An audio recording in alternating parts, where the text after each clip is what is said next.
Povo maravilhoso de Porto Alegre, boa noite! Muito bem, a partir de agora nós entramos nesse universo maravilhoso do Apocalipse e do Armagedon. Hollywood preparou um filme chamado Armagedon.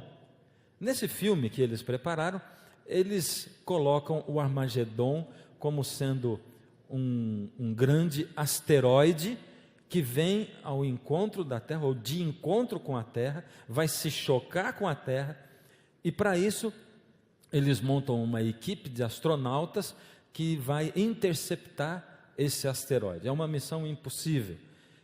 Será que o Armagedon, segundo está escrito na Bíblia, é o choque de um asteroide com a Terra? E a minha pergunta primeiro é assim: será que existe essa possibilidade de um asteroide se chocar com a Terra? O que você acha? Sim ou não? Sim ou não?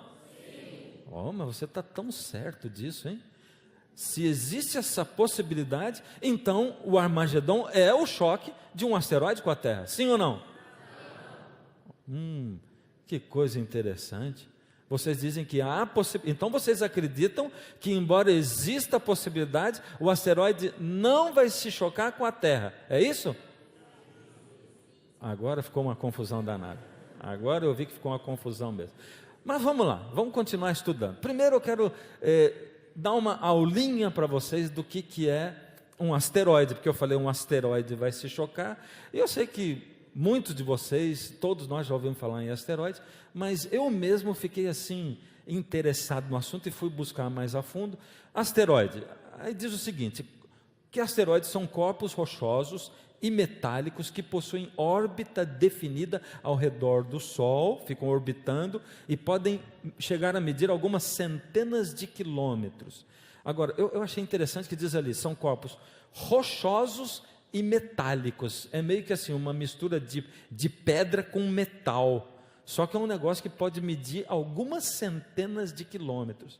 Então, eu vou pegar esse asteroide e vamos colocar o asteroide dentro de um quadro, porque ao estudar isso aqui, eu encontrei outros nomes interessantes, como por exemplo, meteoroide. Já ouviu falar em meteoroide? Então, vou trazer uma novidade para você. Meteoroide, o que é um meteoroide? Corpos resultantes do choque entre dois asteroides. Ou seja, um asteroide se choca com o outro, pá! Vira um monte de pedaços, e esses pedaços são... Olha, eu não sei se eu estou sendo bom professor, mas você não respondeu. Esses pedaços são os? Meteoroides, exatamente. Agora vamos colocar o nosso meteoroide lá no nosso quadro também, e o próximo que eu quero estudar com vocês, porque eu encontrei lá também, meteoro. Isso a gente já ouviu falar, não ouviu? E o que é um meteoro? Diz o seguinte: é um traço luminoso que surge quando um meteoroide entra na atmosfera. Ou seja, dois asteroides se chocaram, os pedaços foram, mas um desses pedaços entra na atmosfera terrestre e surge um traço luminoso. O nome disso é meteoro. Então quando a gente pode assistir lá na atmosfera, é um meteoro. Mas você já ouviu falar em meteorito? E o que é meteorito então? É diferente do meteoro? Olha, diz o seguinte: o meteorito é quando um meteoroide não se queima na atmosfera, porque quando ele entra na atmosfera, esse traço luminoso é porque ele começa a entrar em combustão. Se ele não se queimar todinho na atmosfera, qualquer pedaço que tocar a Terra, ele é chamado de meteorito. Que bela aula aqui nós tivemos, né? A respeito dos asteroides. Agora você consegue lembrar a diferença entre o asteroide? O asteroide é bem maior, porque ele vai só diminuindo de tamanho, né? Até chegar um meteorito já trombou lá, já saiu um pedaço, partícula para lá, passou na atmosfera, queimou uma parte dele na atmosfera, e o que sobrou caiu na Terra e caiu um meteorito. Vamos dar uma olhadinha aqui no nosso quadro, ele ficou completo, e eu quero levar vocês para um passeio, um pouquinho de tempo atrás aí, numa cidade que não fica perto daqui, essa cidade com esse nome bem fácil, que se chama... Olha que vocês estão muito craques nesse nome difícil. Chelyabinsk. E aonde fica Chelyabinsk? Mas é muito difícil saber, mas eu vi que vários de vocês falaram, né? Chelyabinsk fica na Rússia, dentro do território da Sibéria. Fica mais ou menos a 1.500 quilômetros de Moscou. Essa é a cidade de Chelyabinsk. É uma cidade muito fria. E em 15 de fevereiro de 2013, não muito tempo atrás, aconteceu alguma coisa muito diferente ligado com tudo isso que eu estava falando. Os repórteres noticiaram, estava menos 18 graus do lado de fora, quando de repente nessa cidade foi visto um traço luminoso riscando o céu, um barulho muito forte passando junto. As pessoas, isso é muito rápido, né? As pessoas olharam para aquilo, carros passando, existem filmes na internet de pessoas que filmaram. Na verdade, esse corpo luminoso, ele entrou passou a 54 mil quilômetros por hora, ali, naquele momento, ele estava nessa velocidade, e de repente, antes de se chocar com a Terra, aconteceu uma coisa interessante. Olha a massa dele. Ele era de 19,8 metros de diâmetro. Não era tão grande assim, era 19,8 metros de diâmetro. Não tão grande. Porém, olha o peso dele. 13 mil toneladas. Esse era o peso dele. Ou seja, um corpo rochoso, metálico, muito pesado, passou naquela velocidade tremenda, e antes de se chocar com a Terra, ele explodiu. Fez um barulho tremendo, uma explosão muito forte. E o que aconteceu? Algumas coisas aconteceram. Primeiro, janelas de muitos prédios começaram a explodir também. Vidros estilhaçaram, por isso atingiu algumas pessoas que foram parar no hospital. Aliás, foram várias pessoas. Eles estimam que mais ou menos 3.000 edifícios foram danificados ali, não é? Alguns muito danificados, como, por exemplo, você vê ali, naquele lado ali, uma fábrica de zinco que foi totalmente destruída com a explosão daquele corpo celeste que passou, explodiu na atmosfera, e depois caíram alguns meteoritos. Eles encontraram esses meteoritos que finalmente tocaram o solo, não é? Pegaram esses meteoritos para estudar os meteoritos. E nós chegamos aqui à história de um meteorito. Mas eu comecei falando de asteroide, porque um meteorito não é capaz de destruir o planeta Terra. E essa pergunta que não quer calar, e eu quero que você faça junto comigo. Mas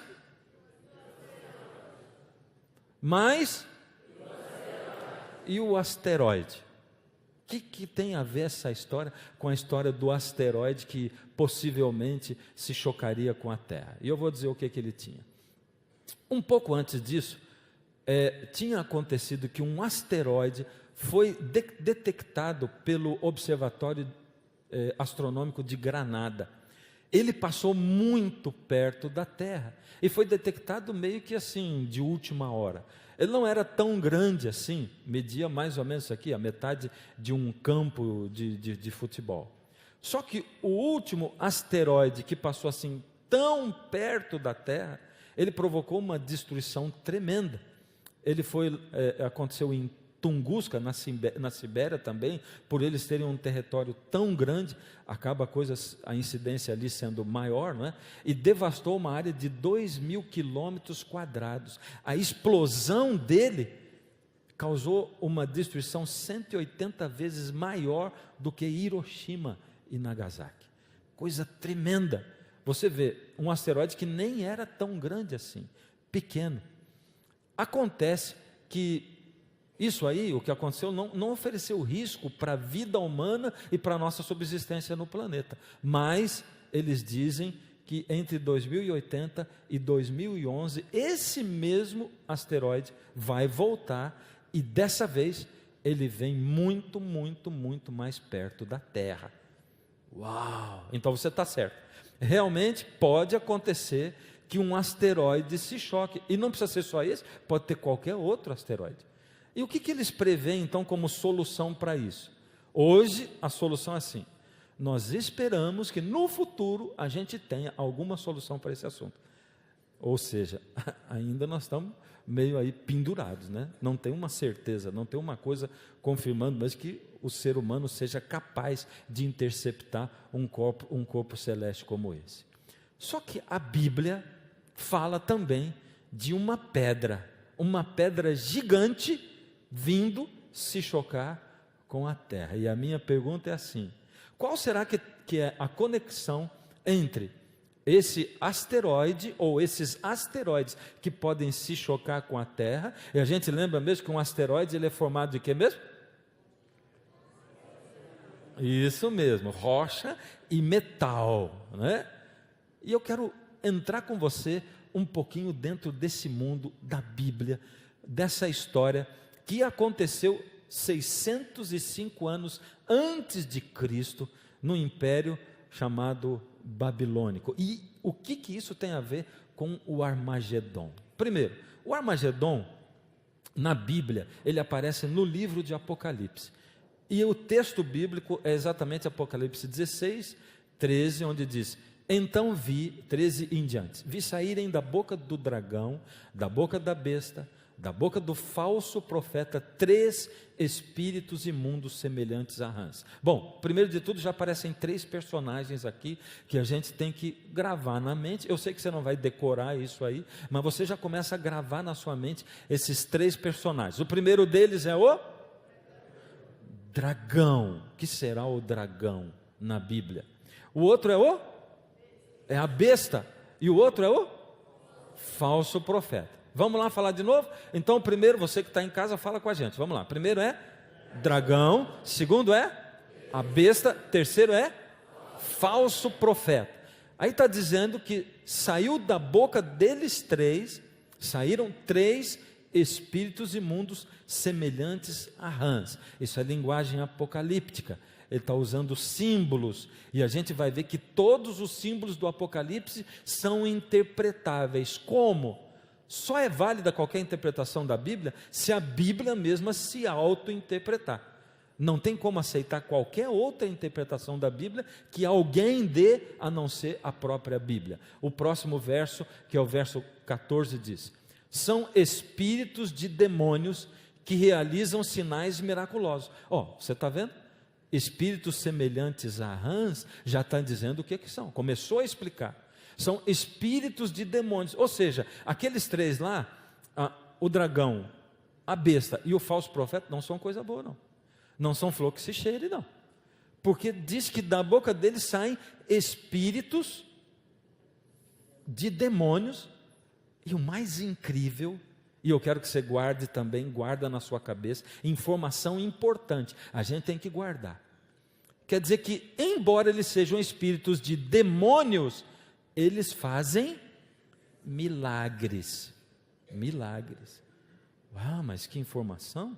Então quer dizer que espírito de demônio é capaz de operar milagre? É o que está dizendo o Apocalipse. Isso aqui é uma profecia futura.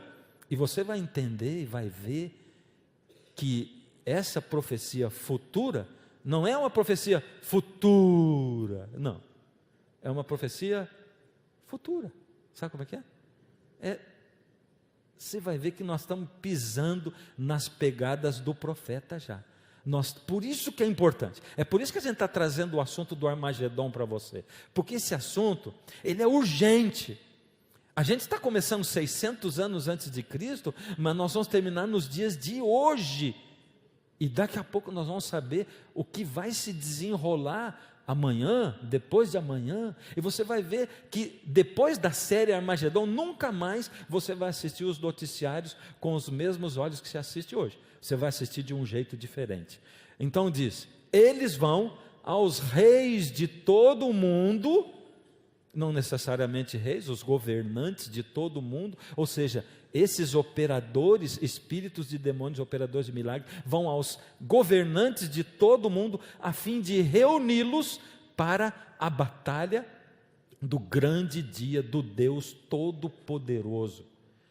Então, os 3 espíritos os reuniram no lugar que em hebraico é chamado Armagedon, e nós chegamos ao nome Armagedon. Armagedon é o lugar onde vai acontecer essa grande batalha, que é chamada a batalha do grande dia do Deus Todo-Poderoso. É aquele dia que as pessoas, jocosamente, muitas dizem assim: o dia do juízo. O dia do juízo é esse dia, o dia em que Deus há de julgar os atos de toda a humanidade. E assim, quer a gente queira, quer não, a Bíblia diz que vai acontecer. Quer você acredite ou não, a Bíblia diz que vai acontecer. E aí de repente você diz: tá, legal, mas e daí? Quem é a Bíblia para me falar alguma coisa? Eu não acredito na Bíblia. Eu não consigo acreditar na Bíblia. A Bíblia é digna de confiança? Será que eu posso acreditar naquilo que a Bíblia fala para mim? No que a Bíblia diz? Será que eu posso acreditar no que ela fala? Bom, então diante do texto do Armagedon eu posso presumir que o Armagedon, na verdade, porque esses espíritos de demônios enganadores, eles vão aos reis de todo o mundo, aos governantes, de alguma maneira eles agem nesses governantes e reúnem esses governantes para uma guerra num lugar chamado Armagedon, e se estão os governantes, todos os governantes do mundo inteiro, quer dizer que o Armagedon vai ser então uma 3ª guerra mundial, sim ou não? Não. Como não? Não vai ser uma 3ª guerra mundial, o Armagedon? Segundo o texto que nós lemos? Bom, isso você vai saber durante a série, não adianta.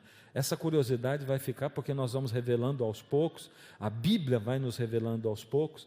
O que a gente vê é que o mundo está agitado, cada vez mais agitado. Há pouco tempo atrás nós tivemos aí as 2 Coreias numa animosidade tremenda, em pé de guerra. Não faz muito tempo a gente teve a China e o Japão também numa animosidade tremenda. A gente sempre percebe que em qualquer movimento político e de guerra, os Estados Unidos estão sempre ali metidos no meio dessa coisa de guerra. Falou em guerra, a gente lembra nos Estados Unidos da América. Dá uma olhada nesse quadro aqui.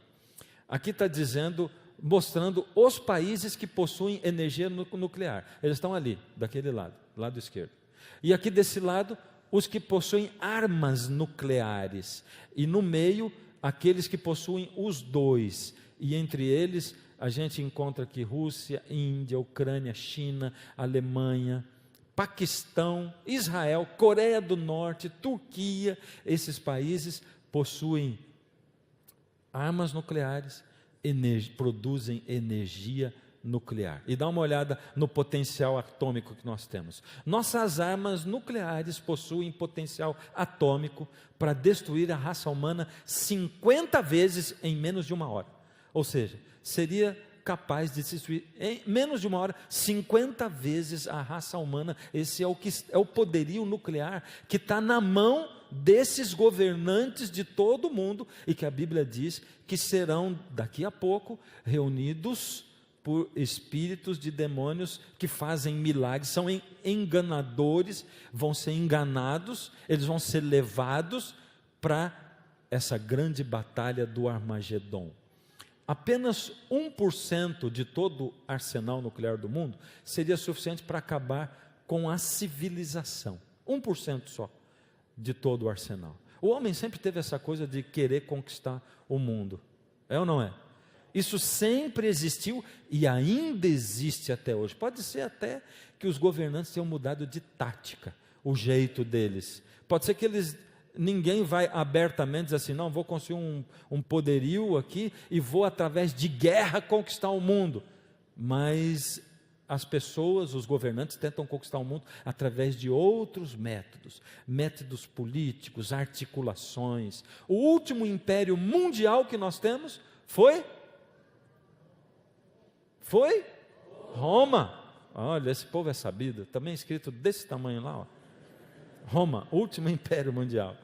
Esse foi o último império mundial que a gente teve. Aliás, dos impérios mundiais foi o que teve maior duração, durou mais tempo.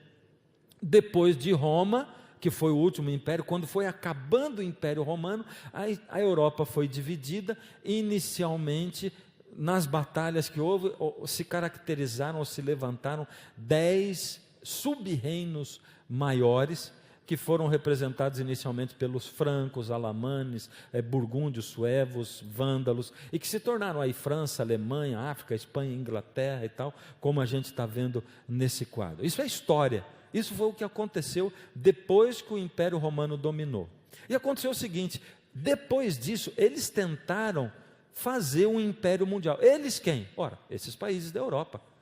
Eles tentaram conquistar, governantes tentaram conquistar o mundo inteiro de novo. Inicialmente, antes da Segunda Guerra Mundial, ou seja, antes de Hitler e antes de Napoleão, eles tentaram através de casamento. Dá uma olhada nesse camarada aqui, ele é o rei Cristiano IX da Dinamarca. Ele se casou, primeiro, ele é chamado o sogro da Europa. Por quê? Ele se casou com essa senhora chamada Luísa de Hesse. E eles tiveram esses 6 lindos pupilos que aí estão nessas fotos, né? Quando se fala de história, é lógico, essas são as fotos que a gente consegue, né? Agora dá uma olhada como é que eles tentaram se casar, ou casar um de um país com outro de um país, para ver se conseguiu uma hegemonia mundial e conseguisse montar um império mundial. Por exemplo, um dos filhos dele, que é o rei Frederico VIII da Dinamarca, ele se casou com a Luísa da Suécia. Já deu Dinamarca com Suécia. Eles tiveram esse meninão aí, que foi o rei Frederico VIII da Dinamarca, que foi o rei da Dinamarca. E também o rei Håkon VII da Noruega. Aí o que acontece? Outro filho deles, que é aqui a princesa Alexandra, ela se casou com o rei Eduardo VII do Reino Unido. Olha só as amarrações, né? E aí, logo em seguida, outra, que foi a princesa Dagmar, ela se casou com o czar Alexandre III da Rússia. Eles tiveram o czar Nicolau da Rússia, um nome um pouco mais conhecido para nós. Depois o outro filho deles, ou a outra filha, que é a princesa Tira, ela se casou com o Ernesto Hanover, duque de Cumberland, e eles tiveram o príncipe Valdemar. Coitado dele, olha a foto que nós conseguimos, não dá nem para ver direito a foto dele, né? Mas esse aí, dá para ter uma noção do Valdemar, né? Que casou com a Maria de Orleans, que provavelmente tem sido alguma parente nossa meio distante, né? E o rei Jorge da Grécia, que se casou com a Olga Constantinova da Grécia, e que tiveram o rei Constantino I da Grécia.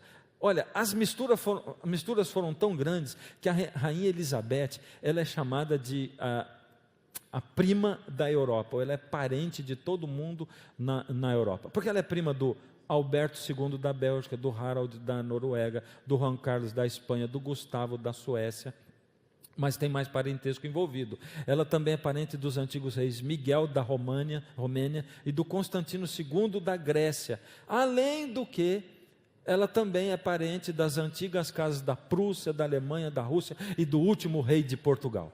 Uau! É muita história, não é?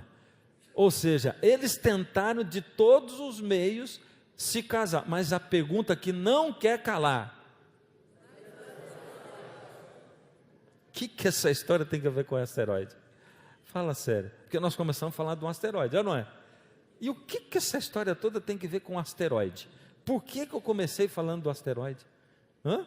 É porque na Bíblia, como eu já falei, a Bíblia conta a história de uma enorme pedra que veio e se chocou com o planeta Terra. E a minha pergunta é: será que o Armagedon não é um asteroide? Porque guerra, eles tentaram conquistar o mundo depois disso por guerra, não conseguiram. Tentaram por casamento, não conseguiram. Aliás, depois deles ainda vieram Napoleão Bonaparte, e depois ainda o Hitler, que também não conseguiu. E a Bíblia fala dessa pedra gigante. Vamos então entender como é que a Bíblia fala dessa pedra gigante. Esse texto está em Daniel capítulo 2, e você é meu convidado especial para pegar a sua Bíblia e ler Daniel capítulo 2. Lê Daniel 2. Aliás, começa a ler do capítulo 1, quando Nabucodonosor, nome bonito esse, não é não? Nabucodonosor, Tem alguém grávida aqui, não? Já tem uma sugestão. Aí, ó. Sugestão para o seu bebê, Nabucodonosor. Aí, imagina um apelido como é que vai ser, né? Como é que você vai chamar só de Zinho? Zinho, vem cá, porque Nabucodonosorzinho não dá o diminutivo, né? O meu pai, eu vou falar o nome do meu pai para vocês prometem que não ri, né? O nome dele é Donosor. Esse é o nome do meu pai. Obrigado por não rirem. Alguns não cumpriram. Vou falar o nome da minha mãe. Encarnação. Ah, é porque eu não pedi para rir, aí vocês riram, né? É Donosor e Encarnação. São dois nomes diferentes. Minha mãe vem do espanhol, que era Encarnación. Mas a gente tem uma história com respeito a isso, que é o seguinte. Nosso menino estudava lá no IAP, né, que é uma escola adventista aqui no Paraná. E aí um dia ele e os colegas aprontando na sala de aula, e a professora já não suportava mais aquela história. E ela deu uma prensa nos meninos. Para com isso, não vou mandar vocês para a diretoria e tal. E logo em seguida disse, bom, vamos mudar de atividade, vamos começar aí, cada um vai falar o nome da sua avó, do seu avô, e ele foi o segundo. E quando eu dizia o nome do meu avô, chama Donosor, e a minha avó Encarnação, ela disse, para a diretoria. Não, mas é da diretoria. Não, mas... E foi para a diretoria mesmo, né? Porque o avô e a avó chamam Donosor e Encarnação. Esse era o rei Nabucodonosor. O rei Nabucodonosor foi o imperador do Império Babilônico em 605 a.C. Ou seja, 605 anos antes de Cristo, Nabucodonosor, depois do pai dele, que era Nabopolassar, ele conseguiu assumir a Babilônia e ele conseguiu atingir o mundo inteiro, abranger o mundo inteiro, conquistar o mundo inteiro. No próximo programa eu vou entrar um pouquinho mais em como Nabucodonosor fez para atingir e para manter o mundo inteiro sob a sua liderança. Mas Nabucodonosor conquistou o mundo inteiro, inclusive o povo de Israel.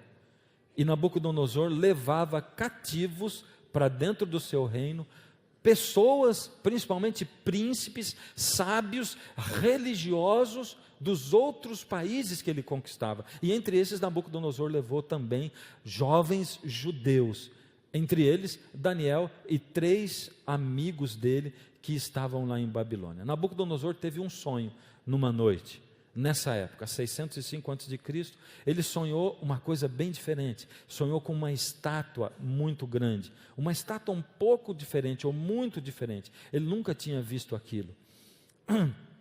Acontece que Nabucodonosor não se lembrava do sonho, e ele chamou o grupo dos sábios para interpretar o sonho dele. Por algum motivo, Daniel não estava nessa primeira reunião. Na segunda vez, o rei disse o seguinte: olha, mandar matar todo mundo, já que vocês não interpretam o meu sonho. E foram buscar Daniel, que era considerado pelo rei como fazendo parte daquele grupo dos sábios. E foram buscar Daniel para matar. Daniel pediu, e a história vocês vão saber melhor no outro programa, mas o fato é que acabou que o Daniel acabou parando na presença do rei para explicar para o rei o sonho. Como? Daniel pediu para o rei um tempo para orar. Orou, e Deus revelou para Daniel o sonho e o significado. Uau! E Daniel foi até a presença do rei e começou a dizer para ele: tu, ó rei, estavas vendo, e eis aqui uma grande estátua, esta que era imensa, de extraordinário esplendor, estava em pé diante de ti, e a sua aparência era terrível. O que mais Daniel expressou para o rei? E ele começou a dizer: a cabeça da estátua era de ouro fino, o peito e os braços eram de quê? De prata, o quadril e o ventre de quê? De bronze, as pernas de quê? De ferro, e os pés? Parte de barro, parte de ferro. Era assim, uma estátua que não era uma estátua de um metal só, ninguém fazia uma estátua assim.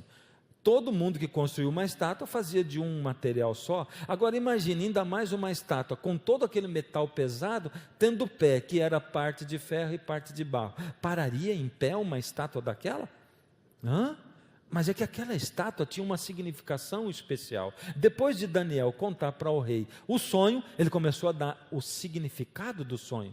E Daniel disse para o rei Nabucodonosor: tu, ó rei, és a cabeça de ouro da estátua. Antes disso ele falou: rei, Deus do céu deu para o senhor esse sonho, porque Deus escolheu revelar para o rei Nabucodonosor o que vai acontecer nos últimos dias.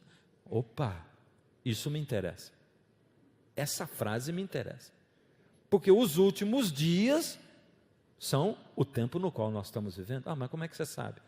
Você vai ter a mesma opinião que eu tenho, à medida em que a gente for estudando a série Armagedon. E ele começou então a descrever para o Nabucodonosor que essa estátua com a qual Nabucodonosor sonhou não é nada mais, nada menos do que uma linha do tempo, e que lá em cima na cabeça está o ano 605 a.C., quando ele diz: tu és a cabeça de ouro, e aqui embaixo estão os últimos tempos, os últimos dias, tempo no qual nós estamos vivendo hoje. E Daniel diz: tu és a cabeça de ouro. E realmente o império babilônico foi tremendo. O historiador Heródoto diz que Babilônia, chamava Babilônia de a cidade dourada. A imagem do deus Bel Marduk era de ouro, o trono do rei, a mesa, o altar, tudo feitos de ouro. Babilônia era tremenda na sua arquitetura, ela era uma das 7 maravilhas do mundo antigo. Os jardins suspensos de Babilônia, toda a arquitetura moderna que existia, ela era muitas vezes maior do que Roma e Atenas, uma cidade tremenda. Ela tinha uma área de 5 quilômetros quadrados, e as muralhas dela tinham uma espessura de 31 metros, é isso mesmo, era a largura do muro, não era o tamanho da muralha, era a largura. Se você fosse andar em cima do muro, você ia ter um espaço de 31 metros para caminhar, em cima do muro de Babilônia. Ela era considerada inexpugnável, mas o império babilônico acabou no ano 539. Daniel diz: depois de ti, rei, virá um outro reino, não tão rico e poderoso como o teu, é representado pelo peito e os braços de prata da estátua. A história conta para a gente, a história revela que depois de Babilônia veio Dario o Medo, que tinha como líder do seu exército Ciro da Pérsia, que era sobrinho dele, general do exército de Dario. Os dois, tio e sobrinho, se juntaram, se uniram para destruir Babilônia. Ciro, ele era muito esperto, por isso ele pegou parte do exército dele e colocou exatamente na entrada de Babilônia. A outra parte do rio Eufrates, a outra parte ele colocou lá na saída do rio Eufrates. E Ciro deu ordens para os soldados dele assim: quando as águas baixarem, vocês entrem na cidade pelo leito do rio. Parte do exército lá, parte do exército aqui, na entrada do Eufrates, na saída do Eufrates, lá em Babilônia. E como as águas baixaram? Simples, ele desviou o curso do rio. O rio baixou e os soldados entraram quando ninguém estava esperando. Aliás, esse momento está relatado aí em Daniel, e se você ler Daniel, você vai perceber exatamente como é que isso aconteceu. Depois Daniel diz: depois desse império de prata, vem um outro, de bronze, que é caracterizado pelos quadris da estátua. A história nos conta que Filipe da Macedônia, ele começou isso. Ele era o pai de Alexandre o Grande, que com 25 anos de idade explodiu como general e conquistou todo o Império Mundial. Tremendo Alexandre o Grande, lembrado na história por todo mundo, não é? Ele derrotou Dario III, que foi o último imperador persa, em 334 na Batalha de Granico, é o que nos diz a história. E Daniel continuou: depois desse reino marcado como reino de bronze, viria um reino marcado por qual metal mesmo? Ferro. E como a estátua, os pés, as pernas da estátua são longos, Roma foi o império mais longo. E na verdade os historiadores, como esse Edward Gibbon, chama Roma de a monarquia de ferro. Foi sob a monarquia de Roma que Jesus Cristo morreu. Roma veio se construindo desde antes Ainda quando Alexandre dominava o mundo, não é? Cerca de 500 antes de Cristo, Roma se tornou uma república e foi evoluindo assim, ficou assim por 500 anos. Depois de 500 anos, por volta de 265 antes de Cristo, toda a Itália era dominada por Roma já. E por volta de 200 antes de Cristo, dominou Cartago, no norte da África. Por último, dominou os últimos 3 reinos que restaram de Alexandre, e foi o reino mais longo, durando até 476 da nossa era. Depois disso, quando acabou o Império Romano, o que aconteceu mesmo? Na história? O que aconteceu na história? Qual império mundial veio? Qual reino? O Império Mundial veio depois de Roma? Nenhum. Lembra que eu falei para vocês? Roma foi o último império mundial. E Daniel disse para Nabucodonosor, lá em 600 antes de Cristo, ele falou: quanto ao que viste dos pés e dos dedos, em parte de barro e em parte de ferro, será um reino dividido. Contudo, haverá nele alguma coisa da firmeza do ferro, pois que viste o ferro misturado com barro de lodo. Ele falou assim: vai ser um reino dividido, mas vai ter partes mais fortes e partes mais fracas. O mais incrível é que Deus é detalhista em tudo. Deus, nas suas profecias, ele não é genérico, ele detalha. Aliás, ele deu essa profecia, e você vai ver, à medida em que prossegue o Armagedon, ele depois detalhou mais a profecia, e detalhou mais a profecia, e deu mais detalhes da história, para a gente ter certeza que Deus é o dono da história, ele sabe o que vai acontecer na história. Olha o que diz aqui: como os artelhos dos pés eram em parte de ferro e em parte de barro, assim o reino será forte numa parte, e na outra ele será frágil. E realmente é o que nós vimos. A divisão do Império Romano, o mesmo quadro que nós vimos antes, assim como são 10 dedos da estátua, foram 10 reinos, e a gente vê aqui o quadro completo, desde Babilônia até a Europa dividida. E você e eu vivemos em que parte dessa estátua? Nós vivemos nos pés da estátua. Aliás, é um pé tamanho 54, porque ele não para nunca mais. Olha, faz quanto tempo que nós estamos vivendo? 1500, 1600 anos nós estamos vivendo nos pés da estátua. Ou seja, é muito tempo na história.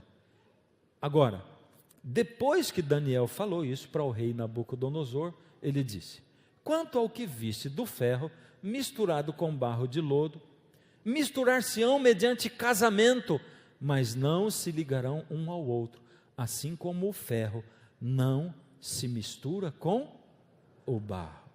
Uau! E não foi o que nós acabamos de ver? Tentaram se misturar por casamento. Deus diz tudo antes de acontecer. Ele sabe o que vai acontecer. E algumas pessoas dizem assim: então é Deus quem determina, Deus é que faz esse lutar com aquele. Não, Deus é o Deus da liberdade. Então como é que Ele sabe o futuro? E eu vou dar uma explicação bem simples, do jeito que eu sei explicar para você. Mas vamos pensar o seguinte: pensa num filme que você assistiu 2 vezes. Alguém já assistiu o mesmo filme 2 vezes? Levanta a mão. Eu também já assisti. 3 vezes, tem alguém que já assistiu 3 vezes o mesmo filme? Olha, gostaram do filme, que coisa. Eu sou aquele capaz de assistir o mesmo filme 2 vezes e ter uma surpresa diferente em cada uma delas, porque eu esqueço o que eu vi antes. Então, quando começa a passar um tempo assim, é tudo surpresa para mim. Eu rio tudo de novo. Realmente, eu esqueço. Deus, Ele vê a história como quem vê um filme que já viu antes. Quando você lembra do filme, que você é diferente de mim, você sabe o que vai acontecer no fim. Você conhece tudo.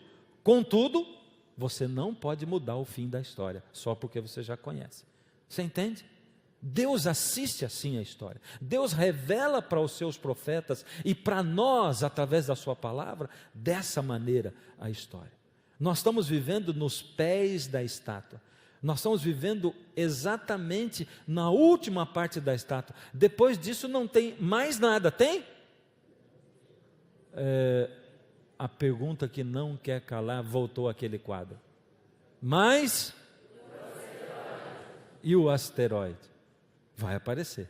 vai aparecer agora no sonho. Olha o que diz. Em seguida, Daniel diz: quando estavas olhando, uma pedra foi cortada sem auxílio de mãos, feriu a estátua nos pés de ferro e de barro e os esmiuçou. Então, se lá em cima é Babilônia, 600 anos antes de Cristo, e se nós estamos vivendo nos pés da estátua, Daniel diz para Nabucodonosor: nessa época, nos últimos dias, vem uma grande pedra e vai se chocar com a história no tempo desse povo e vai esmiuçar tudo. Não? O que essa pedra representa? Ou será que ela faz parte do Armagedon? O que tem a ver essa pedra com o Armagedon e esse cenário todo que foi montado? Sabe, eu quero dizer para você que a coisa mais maravilhosa do mundo é você confiar na Bíblia, na palavra de Deus, porque esta palavra é infalível. E eu vou dizer para você, quando você estuda a Bíblia, como nós estudamos agora, porque eu sei que muitos de vocês estão surpresos por causa dessa profecia, mais do que isso, a Bíblia serve para ser estudada, para ser entendida, para que eu saiba o tempo no qual eu estou vivendo, para que eu conheça o Deus ao qual eu quero servir. Mas a Bíblia também serve para Deus falar conosco. Deus fala com você através da Bíblia? Fala. Um dos nomes dela é Palavra de Deus. Se ela é Palavra de Deus, quer dizer que Deus fala comigo através da Bíblia. Quando você abre o seu coração, quando você abre a sua mente, para que Deus fale com você através da palavra, Ele vai falar na sua mente, porque Deus não exige que a gente faça decisões assim, impensadas, como alguns pensam. Não, isso eu não entendo, mas é só pela fé. Tem coisas que se aceita só pela fé? Tem sim, poucas, mas tem. A maioria delas, Deus nos dá evidências, Deus nos dá motivos racionais para a gente acreditar. Ele não deixa a gente assim só numa fé cega. Ele nos mostra, Ele nos diz, Ele indica o caminho, Ele diz isso é por isso, na maioria das vezes. E Deus vai se comunicando. Primeiro a gente estuda, Ele fala conosco aqui. Aí a palavra vem para o coração, e quando ela cai no coração, a gente inicia um relacionamento com Deus. Daniel tinha um relacionamento com Deus, por isso Deus falava com Daniel, e Deus fala conosco não só pela Bíblia, Deus fala de muitas maneiras. Deus fala com a gente pela natureza. Quantas vezes você contempla coisas da natureza? Quantas vezes você, entendendo os animais, entendendo as flores, as plantas, você entende o cuidado de Deus por você. Deus se comunica com você através da natureza. Deus fala através das circunstâncias. Acontece que a gente vive com a cabeça fechada para a comunicação de Deus. Tem pessoas que dizem assim: eu sonhei isso para a minha vida, eu vou perseguir esse ideal, e tentam uma vez, 2 vezes, 3 vezes, 4 vezes, Deus está tentando dizer, não é por aí, não é por aí, mas Senhor, o Senhor me disse que eu preciso ir até aquele lugar, mas quem disse que para ir lá você precisa ir por aqui? Você está tentando, não está conseguindo? Tenta por outro, e às vezes você tenta por aqui, não dá, tenta por ali, não dá, você diz, Senhor, mas só sobrou ali, e como é que eu vou para lá por aqui? Ele diz, você vai, nem que você dê a volta no globo terrestre todinho, até você chegar lá, mas você vai chegar lá. Se eu estou indicando, é o melhor caminho para você chegar lá, onde eu indiquei que é o melhor lugar. Deus fala de muitas maneiras. Acontece que nós vivemos num mundo de tantas cores, tantos sons, nós perdemos a ideia de que Deus é o nosso Pai. Nós achamos que Deus nos criou e nos largou, simplesmente. Você não passa por algum momento na sua vida que você está pensando que Deus largou você? Que Ele deixou você? Muitos, a maioria das pessoas, mesmo os cristãos hoje, sabe o que pensam? Pensam assim, Deus é o Deus de Abraão, Isaac e Jacó, mas Ele não é o Deus do Fernando. Durante muito tempo na minha vida, eu vivi como pastor, pensando que Deus era o Deus do Abraão, do Isaac e do Jacó. E demorou um tempo para eu descobrir que Deus não é só o do Abraão, do Isaac e do Jacó. Ele é o meu Deus. Que Deus fala comigo.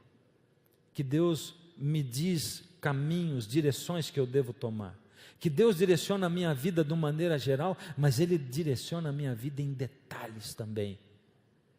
Demorou tempo para eu me expor à luz da presença de Deus. E esses dias atrás, eu tinha conversado isso com uma pessoa. É uma pessoa, um amigo meu muito íntimo, muito chegado. E eu queria impressioná-lo com isso. Embora ele seja uma pessoa religiosa, mas tem uma diferença entre o religioso e o filho de Deus, o que serve a Deus. E ele era religioso, como eu fui religioso no passado. E de 7 anos para cá, minha vida tem mudado, por simplesmente abrir o meu coração a Deus e crer que Deus pode falar comigo. Ele quer falar comigo, quer direcionar a minha vida. E eu cheguei para essa pessoa e tentei impressioná-la com isso. E ele ficou bravo. Ele disse: pode ser que seu Deus seja assim, o meu não. O meu parou de me ouvir faz tempo. Porque a minha vida é uma vida de sofrimento contínuo, o tempo todo. Não tem trégua para mim. Ele ficou bravo. Eu fiquei assim, desanimado. Porque uma pessoa que você ama, você quer passar Deus para ela, quer que ela sinta paz no coração.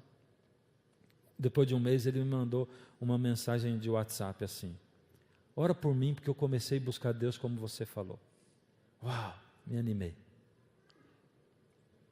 Passou mais uma semana, aí ele mandou assim: ora por nós porque eu conversei com a minha esposa e meus filhos. E eles querem buscar Deus também, e eu estou conduzindo eles para a gente buscar como você falou. E a gente começou a orar. Depois de uns 15 dias, numa noite ele chegou em casa, eram umas 11 horas da noite, cansado do trabalho. A esposa dele já estava dormindo, deitada, e ele foi tomar banho. Ele falou: eu estava muito cansado, e eu fui tomar banho assim, falando com Deus. Eu o tempo todo pensando em Deus, falando com Ele, conversando, pedindo para Ele purificar minha vida. E eu disse assim: Senhor, se o Senhor é assim, um Deus real mesmo, por favor, Senhor, mostra para mim que eu posso acreditar nisso.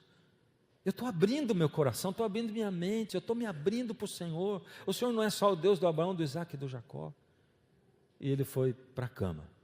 A esposa, que já estava sonolenta, dormindo, de repente, quando ele se deitou, o celular vibrou. A esposa olhou e disse: seu celular vibrou, chegou uma mensagem. Ele disse: eu sei, amanhã eu vejo. Deitou, ela disse: escuta, mas você não vai ler? Não, não vou ler, já estou deitado, é tarde, 11h30. Mas pode ser alguma coisa importante. Mas eu, vou ler, vai.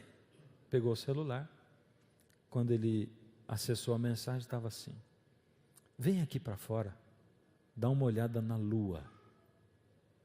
Ele estranhou aquele negócio. Que mensagem estranha. Por via das dúvidas, se levantou e foi. Abriu a porta da casa, desconfiado, porque ele pensou: alguém está do lado de fora me mandando essa mensagem. Olhou, não tinha ninguém. Olhou para o céu, uma lua prateada enorme. Enquanto ele olhava para a lua, o celular vibrou na mão dele. Outra mensagem.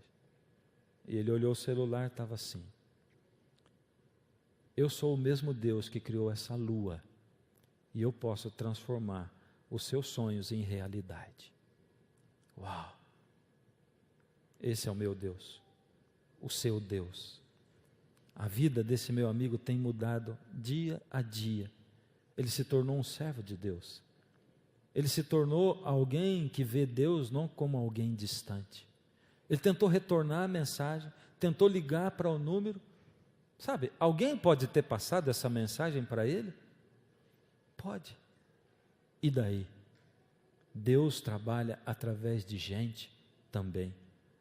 Deus trabalha através de pessoas também. Mas eu prefiro acreditar que Deus fala com a gente também pelo celular. Eu prefiro. Deus está assim, acessível a você. Ele não é o Deus do Daniel. Ele é o seu Deus. Da Cláudia, do Marcos, do André, do Lucas, da Karine. da Paola. Esse é o Deus que eu conheço. Quem é Deus para você? Deus quer entrar na sua vida. Ele quer entrar no seu coração, na sua família, no seu negócio. Não como estão dizendo por aí para fazer você ficar rico. Ele quer entrar para dar sentido nisso tudo. Porque a gente vive uma vida sem sentido. E eu quero cantar uma música. Essa música, ela é a expressão de quem é Deus para mim. Do quão grande é Deus para mim, do quão maravilhoso é Deus para mim, de quão expressivo é o amor dele por mim e de quão presente ele está na minha vida e na sua vida. E eu quero convidar você que está em casa, quero convidar você que está aqui, para levar o seu pensamento para ele, colocar o seu coração na mão dele e desafio você a dizer: Deus, eu estou na sua mão, me dirige do jeito que o Senhor quer. Me ajuda a encarar o Senhor como sendo um Deus de verdade, o meu Deus. E Ele vai entrar na sua vida, se você permitir.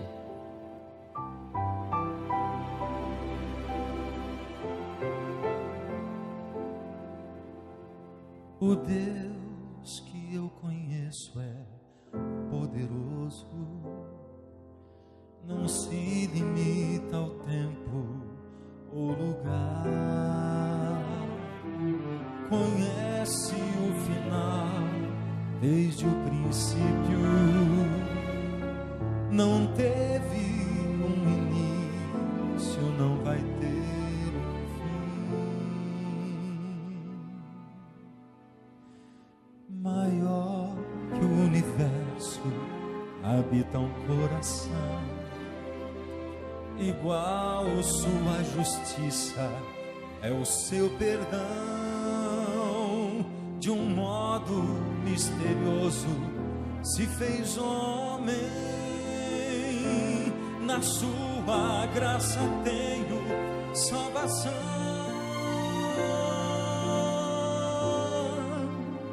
O Deus que eu conheço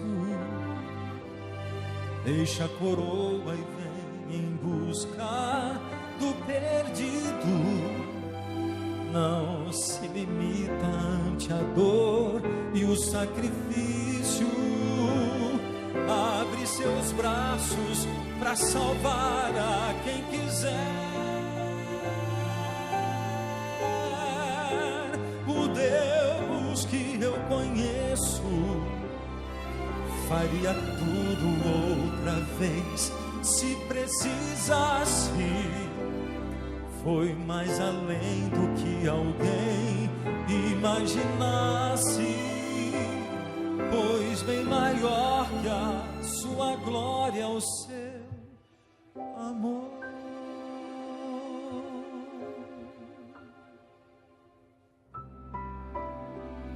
Deus tem sido um Deus severo para você, só o Deus do juízo e não o Deus do amor. Ele é Pai, Ele ama você. O Deus que eu conheço é diferente, vai fundo quando o assunto é salvação, entrega a própria vida pelos filhos, morrendo pendurado numa rude cruz. Maior que o universo habita um coração, igual sua justiça é o seu perdão. De um modo misterioso se fez homem, na sua graça tenho salvação.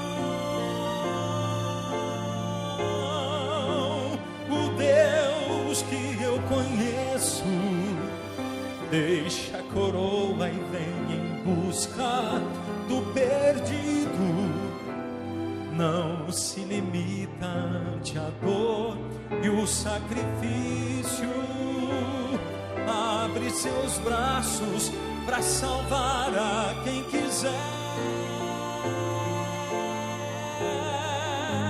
O Deus que eu conheço faria tudo outra vez se precisasse. Foi mais além do que alguém imaginasse, pois bem maior que a sua glória é o seu amor.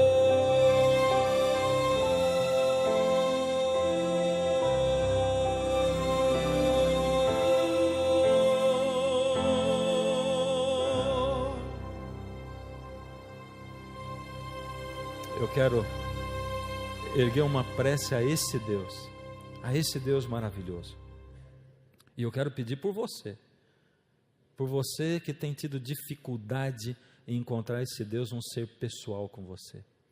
Por você que tem vivido uma vida sem propósito, sem definição, uma vida sem sentido. Para que Deus toque o seu coração e você ouse dizer: Deus, se o Senhor existe mesmo, entra na minha vida, como o meu amigo fez. Diz assim: entra aqui, Senhor, eu estou me abrindo para o Senhor. E à medida em que você for se expondo à luz da palavra de Deus, com a sua permissão, Deus vai entrar aí. Fecha os olhos. Deus amado, ó Senhor, meu Deus, meu Pai, o Senhor sabe, Senhor, que nós somos frágeis. Eu sou frágil, Senhor. Dependo do Senhor a cada dia. Dependo do Seu Espírito, Pai, para me transformar, porque o que tem dentro do meu coração não é bom, Pai. O que tem dentro da minha mente não é bom. Por isso, Senhor, eu dependo do Senhor.